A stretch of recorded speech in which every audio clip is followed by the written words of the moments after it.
berdoa dimulai.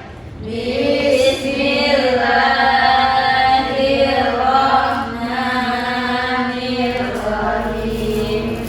Rabbi shrah li sadri wa yassir li amri wahlul 'uqdatam min lisani yafqahul qawli.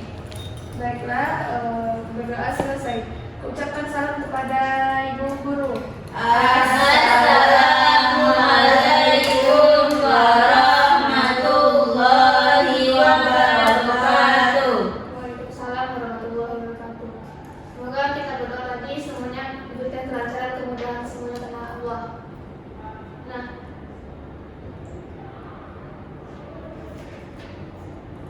materi pembelajaran kita hari ini yaitu berkaitan dengan sumber daya alam. Dimanapun adapun tujuan pembelajaran kita hari ini, anak-anak ibu semuanya paham jenis-jenis sumber daya alam yang ada di Indonesia dan juga persebarannya di wilayah Indonesia. Ibu akan menampilkan satu video, tolong diperhatikan ya. Iya, Bu.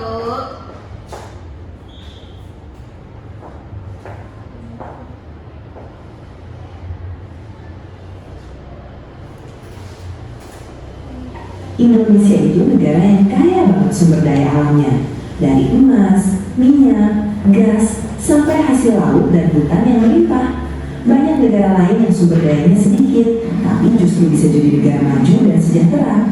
Terus muncul pertanyaan besar, kok bisa? Jawabannya bukan cuma soal sumber daya alam, tapi soal bagaimana sumber daya itu dikelola. Pendidikan, teknologi, dan kualitas manusianya juga berperan besar. Kalau salah kelola, kekayaan justru bisa berubah jadi masalah. Banyak negara maju fokus membangun manusianya dulu. Indonesia sebenarnya punya potensi besar, tinggal bagaimana kita mengarahkannya. Maju atau tidaknya sebuah negara bukan soal kaya atau miskin alamnya, tapi seberapa siap manusianya untuk mengelola masa depan. Terima kasih sudah nonton. Jangan lupa like dan support terus agar kedepannya bisa membuat video animasi fakta menarik lainnya. Thank you.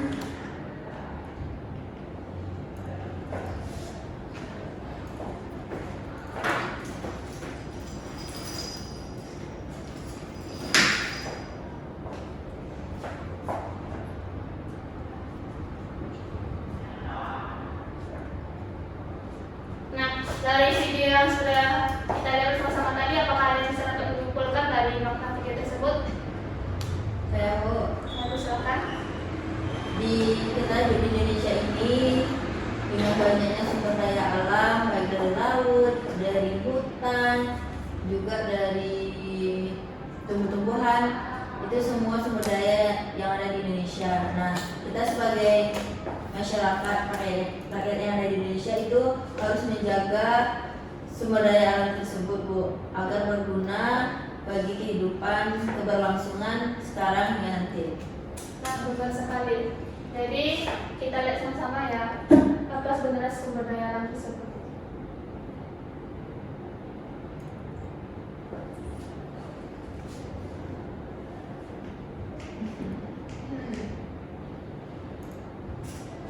Nah, jadi sumber daya alam di Indonesia itu, nah sebelum itu ibu mau tanya nih, apa kalian tahu apa itu sumber daya alam terlebih dahulu?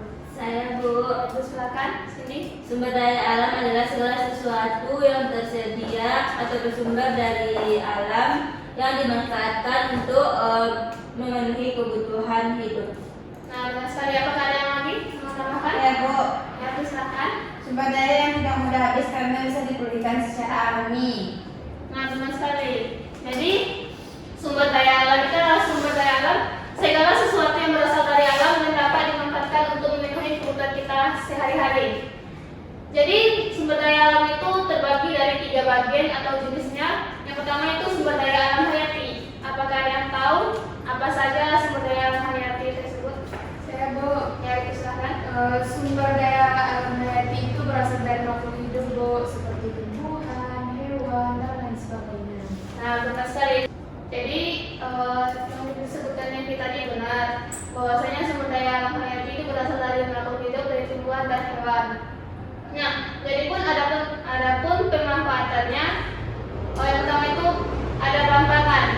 contohnya itu ada padi, buah, sayur dan ikan.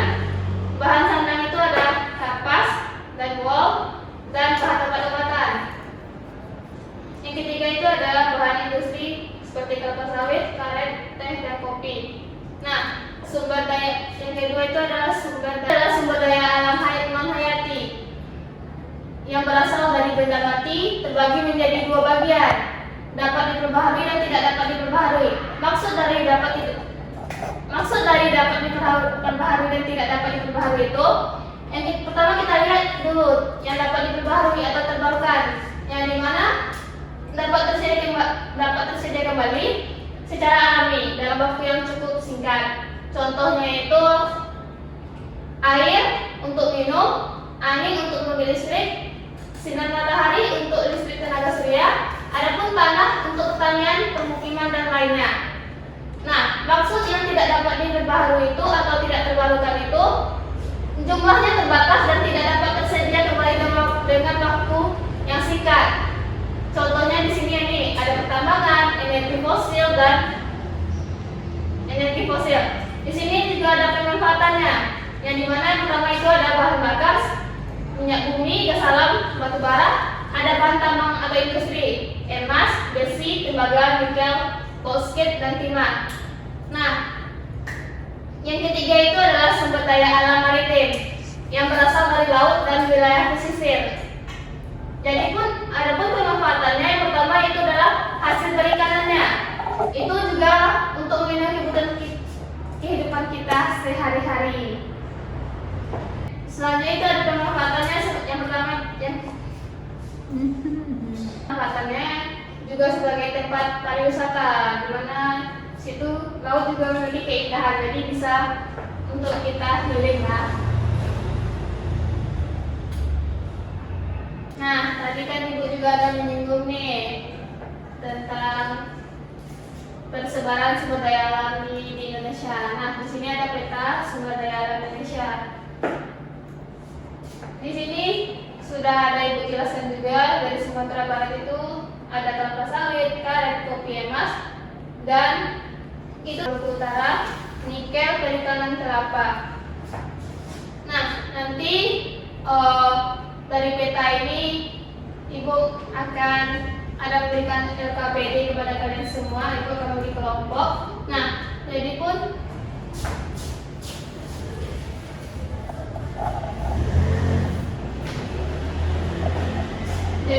dari peta yang sudah Ibu lihatkan ini, anak-anak Ibu semuanya mampu untuk mengerjakan LKPD yang akan Ibu bagikan. Ini akan berkelompok saja. Di dalam LKPD tersebut sudah dijelaskan apa saja soalnya. Mungkin kalau tidak paham bisa ditanyakan ke Ibu langsung. Ibu bagi dulu ya kelompoknya, dari Puja sampai Fitri kelompok 1, Devia, Evi kelompok 2, dan Cindy kelompok 3.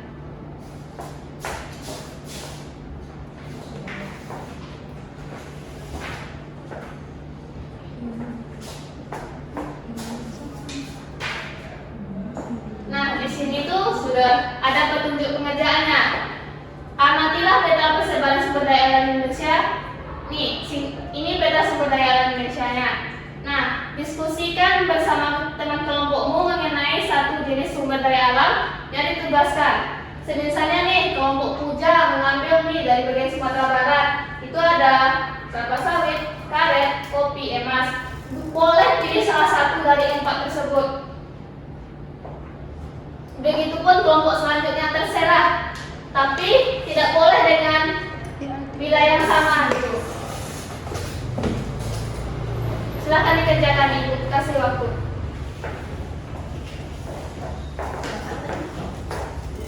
Apakah ada yang masih bingung? Ya? Maksud dari nomor 1 itu apa, Bu?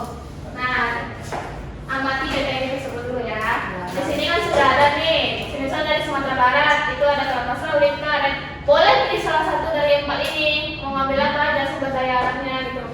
Dan di situ nih, pertanyaan nomor 1 itu sebutkan jenis sumber daya alam yang kelompok Devia bahas. Salah satunya saja, cukup salah satu. Kan daerahnya dari mana kan ibu sudah jelas nih, dari Sumatera Barat, ngambilnya ini gitu, sumber daya alamnya ini gitu. Nah, Betul.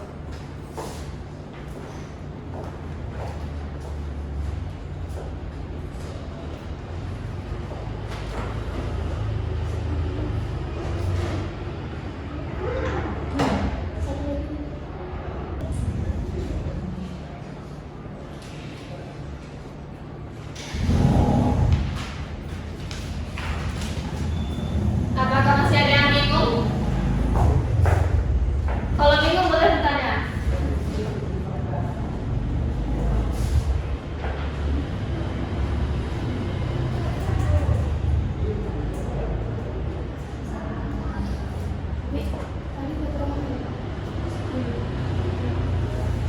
Itulah bahasa mana nanti dapat soal yang ini tuh. Jadi tidak salah masalah. Apakah ada yang sudah siap kelompoknya?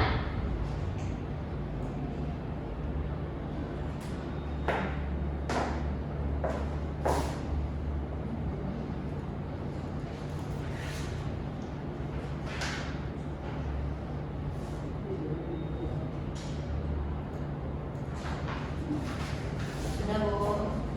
Baik, kepada kelompok ibu persilahkan untuk jelasan ke depan.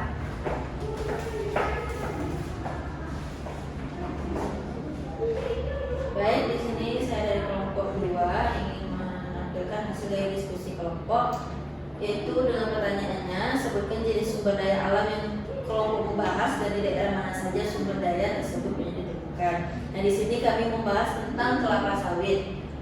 Kelapa sawit itu di daerah Sumatera Barat biasanya banyak ditemui di daerah Damasraya, di daerah Padangaro atau Kerinci ke sana sekitarnya, terus juga banyak ditemui di daerah Riau, Pekanbaru. Terus pertanyaan yang kedua yaitu apakah sumber daya alam tersebut dapat diperbaharui atau tidak dapat diperbaharui. Untuk sumber daya alam kelapa sawit ini dapat diperbaharui jika setiap tahunnya atau ketika sudah dalam masa penghabisan lahan ditanam kembali bibit sawit itu mungkin bisa diperbaharui. Terus selanjutnya yang ketiga, bagaimana masyarakat memanfaatkan sumber daya alam tersebut dalam kehidupan sehari-hari. Nah, dalam kehidupan sehari-hari kelapa sawit ini digunakan untuk dikonsumsi, yaitu sebagai minyak makan, di mana kita sehari-hari mengkonsumsi makanan yang digoreng dengan menggunakan minyak sawit. Mungkin itu hasil dari diskusi kelompok 2. Terima kasih, saya kembalikan kepada Ibu. Terima kasih kepada kelompokku yang sudah menjelaskan hasil diskusinya. Berikan aplaus untuk teman kalian. Selanjutnya, kelompok yang sudah siap? Ya, Bu. Ya, persilahkan.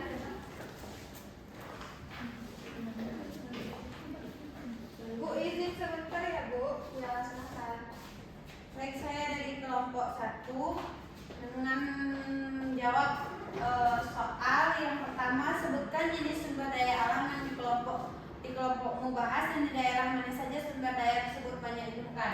Nah, saya memilih dari Bali yaitu ikan, karena SDA kelautan atau ikan banyak ditemukan di Selat Bali, perairan pantai Bali, Laut Jawa dan wilayah pesisir seluruh Indonesia.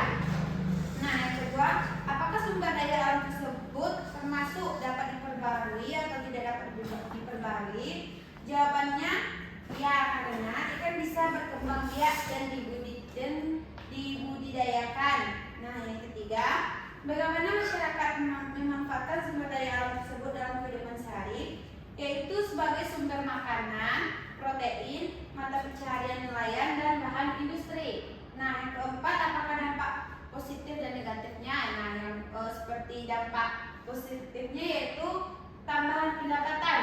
Nah, seperti dia mencari ikan, nah sumber gizi dan buka lapangan kerja. Nah, yang dampak negatifnya itu yaitu penangkapan berlebih, yaitu mengurangi populasi ikan serta alat rusak terumbu karang. Sekian dari kelompok kami. Terima kasih. Terima kasih, anak. Berikan aplaus untuk teman kalian. Selanjutnya,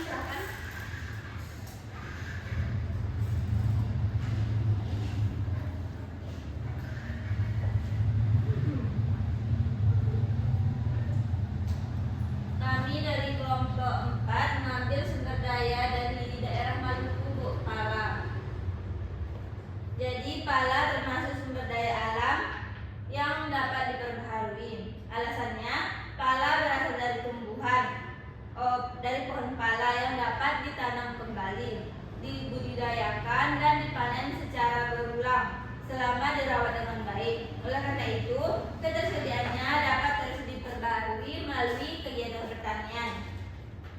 Pertanyaan selanjutnya, bagaimana masyarakat memanfaatkan pala dalam kehidupan sehari-hari? Masyarakat Maluku memanfaatkan pala dengan berbagai cara, seperti sebagai bumbu masakan, diolah menjadi minyak atsiri untuk obat-obatan, kosmetik, dan aromaterapi. Dibuat menjadi manisan, sirup, selai, atau minuman. Dijual ke pasar dalam negeri maupun diekspor ke luar negeri sehingga menjadi sumber pendapatan masyarakat. Dampak positif pemanfaatan pala bagi ekonomi: meningkatkan pendapatan petani, membuka lapangan pekerjaan di bidang pertanian dari pengolahan hasil pala, menambah devisa negara melalui ekspor, mendorong perkembangan usaha kecil dan industri olahan pala. Manfaat bagi lingkungan: pohon pala membantu menjaga tutupan lahan, mengurangi risiko erosi, menyerap karbon dan menghasilkan oksigen sehingga mendukung kelestarian lingkungan. Dan dampak negatif pemanfaatan pala bagi ekonomi: harga pala dapat naik turun sehingga pendapatan petani tidak selalu stabil. Ketergantungan pada satu komoditas membuat ekonomi masyarakat rentan jika hasil panen menurun atau harga jatuh. Bagi lingkungan, pembukaan lahan secara berlebihan untuk perkebunan dapat mengurangi keanekaragaman hayati. Penggunaan pestisida atau pupuk kimia yang berlebihan dapat mencemari tanah dan air. Jika tidak dikelola secara berkelanjutan, kualitas lahan dapat menurun. Sekian Bu, penjelasan dari kelompok kami. Baik, terima kasih. Silakan duduk kembali. Berikan ampun untuk teman kalian. Nah, yang kalian pahami tadi atau kalian? Nah, dari hasil semua kelompok yang sudah tampil tadi, dapat kita ambil kesimpulan bahwasanya sumber daya alam itu sangat perlu untuk kehidupan kita sehari-hari. Nah, dari yang sudah kita bahas tadi, apakah ada yang semuanya dapat paham? Sudah Bu.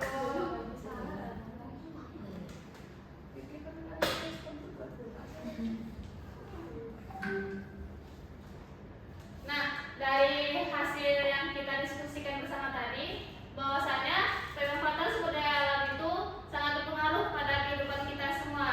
Karena kalau tidak ada sumber daya alam, mungkin kita sama apa kita hidup di dunia ini kan?